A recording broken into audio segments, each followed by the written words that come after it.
లాల్ సింగ్ ఇంటికి రావడంతో నా భార్య బాగి అని అమర్ పరిచయం చేస్తూ ఉంటాడు. ఇక లాల్ సింగ్ చాలా సంతోషంగా అమర్ బాగితో మాట్లాడుతూ ఉంటాడు. ఇంతకీ పిల్లలెక్కడ పిలువు అని లాల్ సింగ్ చెప్పడంతో అంజు, ఆనంద్, ఆకాష్ అందరూ కిందకి వస్తారు. ఇక లాల్ సింగ్ అంజు వైపు తదేకంగా చూస్తూ ఉంటాడు.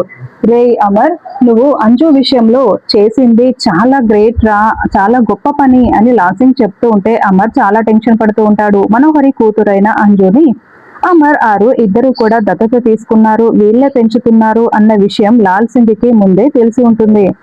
అంజుని మీ దగ్గర పెట్టుకుని ఇలా చూస్తున్నందుకు నాకైతే చాలా సంతోషంగా ఉంది అని లాల్ సింగ్ చెప్తూ ఉంటాడు. దాంతో బాగి, అమర్ ఇద్దరు టెన్షన్ పడుతూ ఉంటే మనోహరి చాలా షాకింగ్ గా అమర్ బాగిల వద్ద చూస్తూ ఉంటుంది. ఇక అంజు కూడా ఏమీ అర్థం కాక ఏంటి అంకుల్ ఇలా మాట్లాడుతున్నాడే అన్నట్టుగా అమర్ బాగి వైపు తదేకంగా చూస్తూ ఉంటుంది.